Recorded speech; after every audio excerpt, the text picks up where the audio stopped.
morning mga kababayan. Nandito po ako nakaupo sa bench. Yan, like kagaya ng ganyan, oh. Tapat din yung ganyan yung nagpuan ko. Ito dito sa may Sanibang, malapit sa Sanibang Hotel, kasi dito ako nag-work during weekend. Ito yung other part-time job ko. At saka 9:30 pa nag-umpisa. 90 degree ngayon. 9 AM ng umaga, 90 degree, kaya di masyado may maganda-ganda upuan. Ito pala yung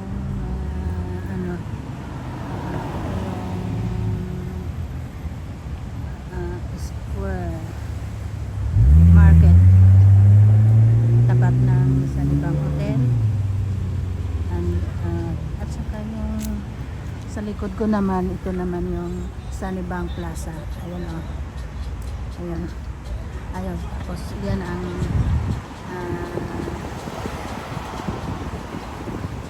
busy dito kasi dito yung mga stoplight, parang cross yung kalsada, kaya busy siya. Mamaya pa ako mag-umpisa mga 9:30, kaya upo muna ako dito sa labas kasi kailangan 9:30 talaga. Hindi tayo mag-umaga kasi ayun ang rules talaga dito sa Australia. Pag on time ka talaga, pag sinabing 9:30 di ka pwede mag-umpisa ng maaga. Di ka rin, kung malit ka, di ka rin pwede malit, pero pwede minsan malit naman, wala namang problema, di naman stricto. Kaso yun talaga ang policy, susundin natin kasi ito yung bansa ng Australia, on time. Saka dito yung sa pathway pala dito nila maganda, kasi kahit umuulan di ka madulas, kasi yan, ito, oh, mabato siya, mabato yung parang pebbles, pero di na yung pebbles na medyo malaki-laki, malinis dito. Malinis dito ang bansa ng Australia, pero ang mga loob ng tao ay parehas lang din sa atin. Merong malinis, wala namang malinis, madudumi din yung isip, madudumi yung walang perfecto, ibig sabihin walang perfecto, kaya parehas lang din tayo. Kahit sa ang bansa walang malinis na pagkatao, lahat tayo ay makasalanan. Ano lang, nagmuni-muni lang dito, hugot-hugot. Saka ito yung maaga pa dito, pero busy ng mga tao, puro trabaho, bahay, trabaho. Kagaya ko, yung Monday to Friday, iba naman yung work ko sa school. Pag weekend naman, hotel, either in the city. Kung wala ko schedule dito sa Sanibang, sa city ako during Saturday, Sunday, pero may schedule dito ako sa Sanibang Hotel. Dito priority ko kaya lapit lang, ito pa, dito na.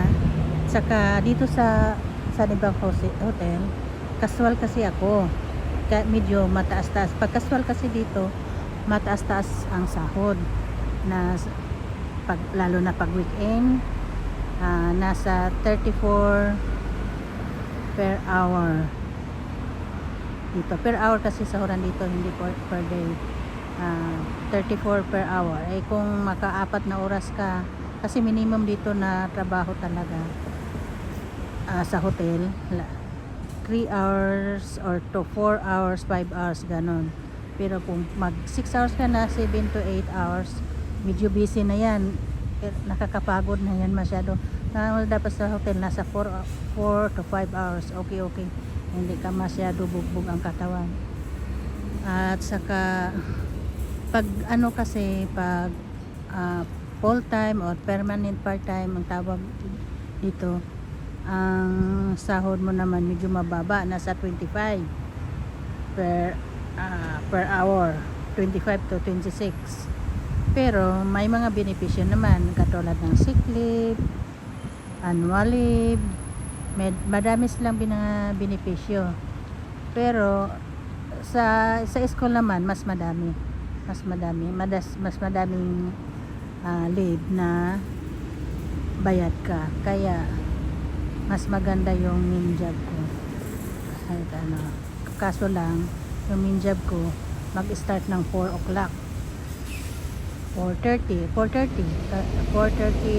o'clock to 5 mag-start ka kasi kailangan matapos ka kasi school yun eh, mga kailangan matapos ka ng bago mga 8 ganon. Kaya tapos na ako, kaya maka part time job ako sa hotel minsan. Dito sa Sanibang, pag after sa school pasok ako dito sa Sanibang Hotel. Pero dito sa Sanibang Hotel madami din akong benepisyo kahit casual, katulad ng dito sa pub, ano siya, yung 40% ako dito to 50% kung mag-work ako that day, 40% ang discount sa food or drinks, ganon. Tapos may libre kami diyan sa BWS, may libre din kami per month na drinks. Yung BWS katulad dito sa Danmore, mga ano yan, yung mga drinks, ibig sabihin mga whiskey, mga beer, na ganon. Pero hindi naman masyado ako sa ano, ang ano lang sa akin yung whiskey at saka ano ba yung wine na white wine, red wine, ganon. Sa beer hindi na ako masyado, may libre at saka may yung grocery dito katulad ng malalaking grocery dito sa Australia, Coles, Woolworths. Sa Woolworths may discount din kami, madami kaming discount. Tulad din kaya nakakatipid din. Hintayin na natin yung discount, hindi na natin bili-bili pa baka ng iba. So kailangan doon na tayo sa may discount para makatipid-tipid ba, sayang din, diba? Sayang ang pera, ipadala na lang yung discount mo doon sa Pilipinas.